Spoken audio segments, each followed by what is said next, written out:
안녕하세요. 결혼한 지 20년 된 40대 여성입니다. 지금도 제가 어쩌다 이런 일을 겪게 된 건가 싶은데, 이날 이때까지 제가 얼마나 대단한 업적을 이룬 것은 아니어도 남에게 피해주지 않고 최선을 다해서 열심히 살았거든요. 그런데 최근에 시부모님을 비롯한 시댁 식구들과 겪어야 했던 갈등은 제가 제대로 살아온 게 맞나 싶은 의문을 갖게 하네요. 정말이지, 생각하면 할수록 어이가 없다니까요?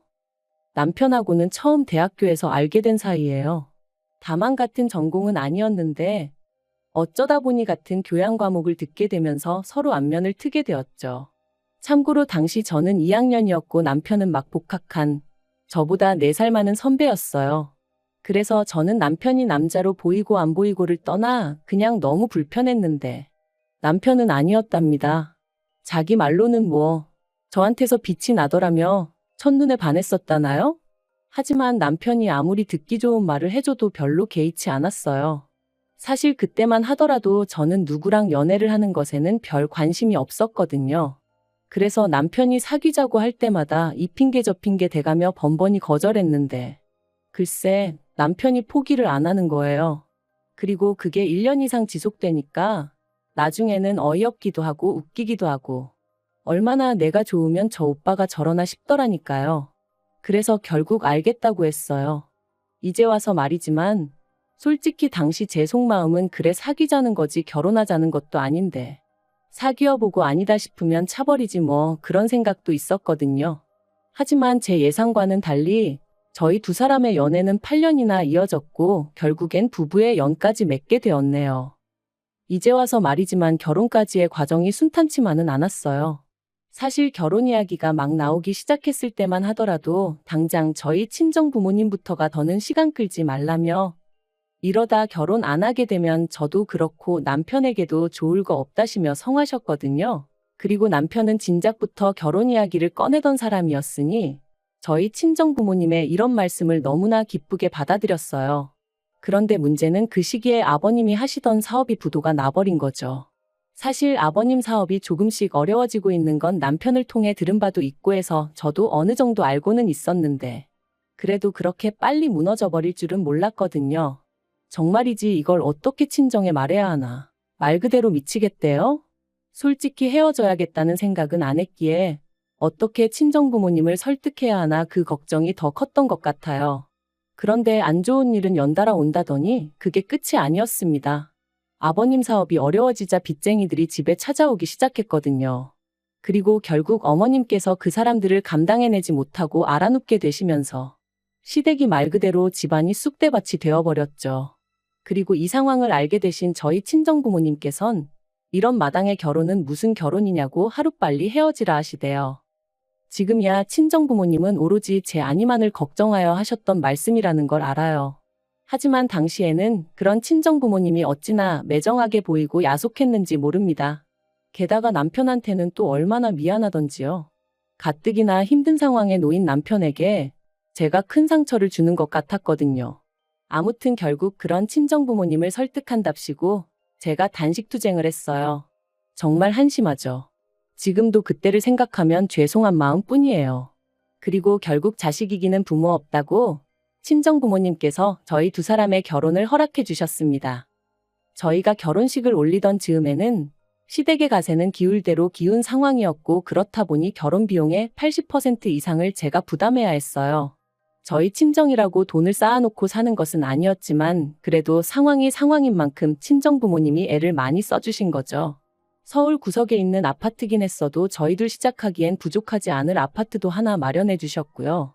그런데 결혼식까지 다 올리고 나서야 시부모님이 하시는 말씀이 가관이었습니다. 저희만 잘해놓고 살면 그만이냐며 친정에서 그 정도로 해줄 여유가 있으면 저라도 나서서 시부모님이 어렵게 생활하고 계시니 그쪽도 좀 마음을 써주시면 안 되겠냐 하고 한번 물어보지 그랬냐셨거든요. 어이가 없었죠. 차라리 이런 이야기를 결혼 전에 들었더라면 결혼 자체를 다시 생각해봤을지도 모를 만큼 충격도 컸어요. 결혼 전에 제가 몇 번 배웠던 시부모님은 이런 분들이 아니셨는데 돈이 뭐길래 사람을 이렇게 바꿔놓나 싶기도 했고 정말이지 별의별 생각이 다 들더라니까요. 그런데 그때 남편이 상식적으로 그게 말이 되냐? 왜 이렇게 뻔뻔하게 나오시냐며 시부모님한테 큰 소리로 따지고 들대요. 사실 저희 남편이 워낙 순한 사람인지라 어려서부터 시부모님한테 제대로 한번 대들어본 적도 없댔는데 그런 모습을 보니 그 와중에 믿고 살아도 되겠다는 생각이 들더라고요. 아무튼 이후로도 이따금씩 시부모님과의 부딪히는 일이 있긴 했지만 그거야 어느 집에서나 있을 수 있는 일이다 생각하고 넘겼어요. 웬만하면 가슴에 쌓아두지 않고 살려고 했고 아니다 싶은 건 확실히 짚고 넘어가기도 했고요. 그리고 그렇게 지내다 보니까 어느 순간부턴 시부모님도 더는 억지 쓰는 일이 없으셨고 저도 어느 정도는 제 입장을 내세울 수 있는 그 정도의 사이가 되대요. 그러다 저희가 결혼한 지 6년 차가 되던 무렵이었습니다. 제가 육아 때문에 쉬다가 복직한 지 얼마 되지 않았을 때기도 했고요. 좀처럼 동네 분들하고 어울리는 일이 없으셨던 어머님이셨는데 하루는 당신도 꽃구경이 가고 싶으시다며 동네 분들과 나들이를 다녀오시겠다는 거예요. 그래서 저는 잘 생각하셨다고 다녀오시라 했지요. 그런데 며칠 뒤 평소처럼 직장에서 일을 하고 있는데 어머님이 크게 넘어지셨다는 연락을 받았습니다. 놀라서 한달음에 병원으로 쫓아가니 끙끙 앓고 계신 어머님이 누워 계시대요. 어쩌다 넘어지셨냐니까 다른 사람들 걸음이 어찌나 빠르던지 그거 쫓아가다가 넘어지셨다는데 얼마나 속상했는지 몰라요. 그리고 의사가 하는 말이 원래도 관절이 안 좋으셨던 것 같다면서 이참에 수술을 받으시는 게 좋겠다더군요. 어머님도 수술만 받으면 날아다닐듯 걸어다닐 수 있을 거라 생각하신 건지 받고 싶어 하시는 눈치셨고요. 그래서 제가 신우들에게 상의차 연락을 했는데 신우 둘 다 하는 말이 보험도 없는 양반 무슨 돈으로 수술을 시키냐입니다. 그러면서 노인네가 무슨 나들이는 나들이냐고 그걸 가라고 부추긴 제가 문제라는 식으로 몰아가는데 어이가 없었죠. 자기들은 어머님 모시고 어디 한번 가지도 않았으면서 제가 다 화가 나더라니까요. 그래서 돈 문제면 신경 쓰지 말라고 했어요. 사실 제가 저희 친정부모님 보험 들면서 시부모님 것도 들어놓고 있었거든요. 보험비야 그거 얼마 되지도 않았고 말한다고 신우들이 줄 것 같지도 않아서 그냥 제가 내고 있었고요. 한편 관절 수술을 받으신 이후로 어머님은 계단을 오르내리기를 무척 꺼려 하셨어요. 사시는 곳이 엘리베이터가 없는 빌라다 보니 외출을 하시려면 계단은 피할 수가 없었는데 말이죠. 병원에서도 재활을 위해서라도 계단으로 다니시는 게 좋다고 했지만 적응되기까지는 어쨌든 시간이 필요하기도 했고 그리고 그런 어머님도 어머님이지만 남편이 그런 어머님이 안쓰러워 안절부절 못하는 걸 보니까 제 마음이 너무 안 좋더라고요. 그래서 제가 결단을 내렸습니다. 그건 바로 시부모님을 아파트로 이사를 시켜드리는 일이었죠. 사실 시집 올 때 결혼 미천을 친정부모님이 대주시기도 했지만 그런 와중에 여자도 비상금으로 얼마는 들고 있어야 한다며 친정어머니가 따로 챙겨주신 돈이 있었어요. 그래서 그걸로 제가 주식을 좀 했는데 거기서 생각보다 수익이 좀 났었거든요. 그래서 그 돈에 남편과 제가 같이 모은 적금 그리고 시부모님이 당시 살고 계신 빌라의 보증금 전부 다 싹싹 끌어모으고 그래도 부족한 건 대출받으면 어떻게든 되지 않을까 싶더라고요. 그래서 남편에게 이야기를 꺼내니 남편이 어쩔 줄 몰라 하대요. 고맙다 하면서도 미안하다 그러고 미안하다 하면서도 몇 번이나 고맙다 하고 제 성격이 원래 마음먹은 건 빨리빨리 해치우는 편이다 보니 마음먹은 그날부터 열심히 발품눈품을 팔았습니다. 그래서 덕분에 세대수가 많지 않고 금매로 나온 아파트 하나를 찾긴 했는데 계약 직전에 대출을 조금이라도 줄여볼까 싶은 생각에 신우들에게 연락을 했어요.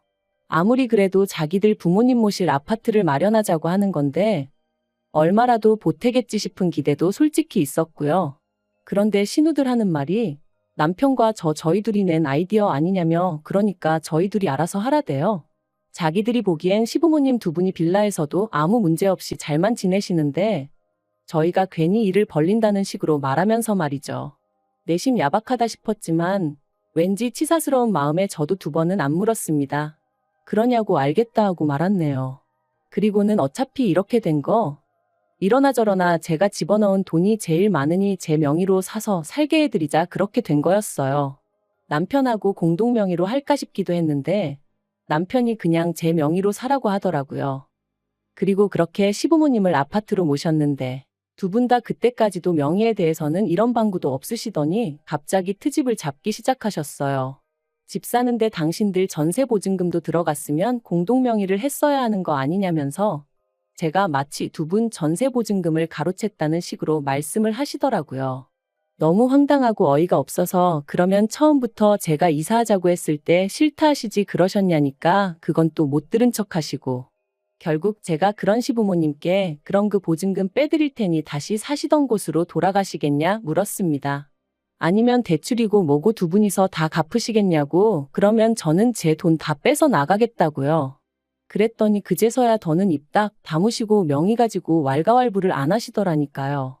물론 이후로도 다른 시시콜콜한 일들로 제 속을 긁으시기 일쑤였지만요. 한편 남편과의 결혼 생활은 어느새 안정기에 접어들어 여러 가지로 만족스러운 나날이었어요. 남편이나 저나 서로 싫다하는 건 안 하는 성격이다 보니 서로 마음고생시키는 일도 없었고 종종 주변에서 신혼이냐 물을 만큼 사이가 좋았답니다. 그런데 그런 남편이 올해 초 퇴근길에 신호등 건너다가 버스에 치여서 제대로 인사도 못하고 떠났어요. 앞으로 한 10년만 더 일하고 은퇴하자. 은퇴해서 우리 둘이 여기저기 여행 다니며 재밌게 살자. 그 무렵 남편이 입버릇처럼 하던 말이었는데 그렇게 허무하게 떠나더라고요. 인생 참 별거 없다 싶대요. 그러다 지난달이었습니다. 웬일로 시부모님도 그렇고 신우들까지 저더러 만나자고 하더라고요. 여러 가지로 정리를 좀 해야 하지 않겠냐면서 말이죠. 그리고 그때 직감적으로 돈 이야기를 하려는 건가 싶더라고요. 남편 생전에 시부모님 생활비 대부분을 저희가 담당했었거든요. 참고로 시부모님한테 저희가 100만 원, 신우 둘이 각자 25만 원씩 보내드리다가 남편 떠나고 나서는 제가 보내드리던 돈을 줄였습니다.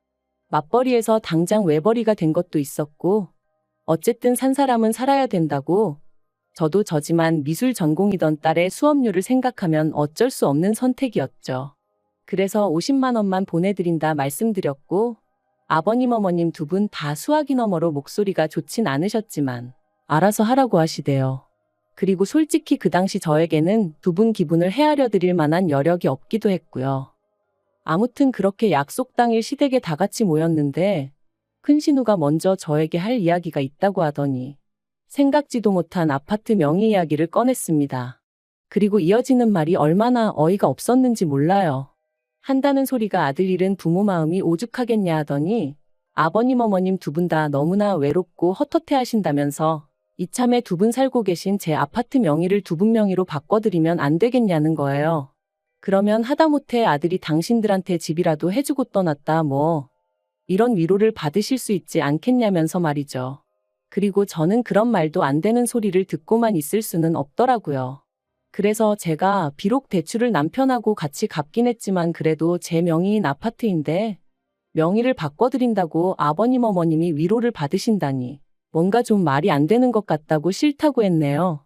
그랬더니 그렇게 안 해주면 제가 언제든 두 분을 내쫓을 수도 있는 거 아니냐며 시부모님이 불안해서 어떻게 사시겠냐고 뭔가 믿고 의지할 만한 그런 게 있어야 할 거 아니냐대요. 그리고는 한다는 말이 걱정 말라며 시부모님 돌아가시고 나면 그 아파트는 다시 저에게 오게 해주겠다는데 솔직히 그 말을 어떻게 믿나요? 막말로 제 손 떠나고 나면 끝이잖아요. 그래서 그래도 싫다. 왜 일을 복잡하게 만들어야 하냐 하고는 거절했습니다. 그랬더니 신우 둘 다 우리 가족을 못 믿는 거냐며 길길이 날뛰는데 못 믿는 건 오히려 시부모님이나 신우들 아니냐 했네요. 제가 재혼이라도 할까봐 걱정되니까 제 아파트라도 어떻게든 가져가려고 그러는 거 아니냐고요. 그러자 신우가 시부모님 재산도 제가 다 가져갔지만 그래도 자기들은 아무 말도 안 했었다면서. 그런데 저는 그 말을 들으니까 우라가 치밀더라고요. 막말로 그 얼마 되지도 않는 전세보증금 진작에 내드리고 세입자를 받았으면 아니 아예 팔아버렸으면 1억은 우습게 남겨먹었을 텐데 말이죠. 아무튼 어쨌든 제 딴에는 어떻게든 시부모님을 좀 더 편하게 계시게 할 생각이었는데 신우한테 그런 소리를 듣고 앉아있으니 내가 무슨 쓸데없는 짓거리를 했는가 싶었습니다. 그래서 마지막으로 대화를 나누고 2주 만에 시부모님한테 이사하실 집 알아보시라 했어요. 지금 살고 계신 아파트 사는데 보태셨던 두 분의 보증금도 제가 10원 하나 안 빼먹고 고스란히 돌려드릴 거니 그 돈에 맞춰서 이사하시라고 했죠. 그랬더니 이제 난리가 났어요. 신우들도 저더러 아무리 자기들 오빠가 죽었어도 그렇지 하루아침에 이렇게 나올 수가 있냐면서. 그런데 제가 느낀 건 남편 죽고 나서 오히려 저를 가족이 아니라고 선포한 건 시부모님과 시누들이었거든요. 하지만 더 황당한 건 그런 와중에 시부모님이 저를 상대로 생활비를 가지고 흥정을 하려 하셨다는 거예요. 이사를 갈 때 가더라도 생활비는 예전처럼 100만 원씩 보내라고, 그러지 않으면 하늘에 있는 당신들 아들이, 그러니까 저희 남편이 저를 용서치 않을 거라나요? 그리고 저도 이때는 눈에 뵈는 게 없었어요. 그래서 남편 죽고 며느리가 시부모 생활비 챙겼다는 얘기는 들어본 적이 없다고, 생활비도 이제 못 드린다 그러니 연락하지 마시라 그렇게 내질러 버렸죠. 그리고 이후로 변호사를 만났는데 변호사 말이 저더러 신경 쓸 거 하나 없답니다. 여러 가지 조건을 살펴봐도 제 명의로 된 아파트고 명의자인 제가 그럴 의사가 없는 한 시부모님이 제 아파트를 가로채는 건 가당치도 않은 일이라면서 말해요. 그리고 저희 딸도 이젠 제가 자기 할머니나 고모들한테 어지간히 시달리는 걸 눈치챘던 건지 자긴 상관없으니 엄마 하고 싶은 대로 해 그러더라고요. 그래서 결국 친정에 들어가서 사는 쪽으로 얘기가 되어가고 있어요. 남편하고 살던 아파트는 당분간 비워두고 어머님 아버님 사시는 아파트는 생각만 하면 한숨부터 나오는 게 지금 이사 안 가신다고 버티고 계시거든요. 일단 겨울은 계시게 해야 되나 싶기도 하고. 아무튼 내년 봄쯤에는 앞으로 전망이 어떻건 간에 그냥 팔아버리려고요. 솔직히 시작부터 받은 거 하나 없었어도 남편을 생각해서 시부모도 내부모다 생각하고 두 분 돌아가시는 날까지 며느리 도리는 다 하려고 했는데 저 혼자 한 약속이지만 지키지 못하게 된 현실이 남편을 생각하면 미안하고 그래요. 하지만 남편도 그곳에서 저를 이해해주고 있겠죠. 아무튼 당분간은 제 마음 추스리고 애만 보면서 살렵니다. 시댁 쪽은 생각도 하지 않으려고요.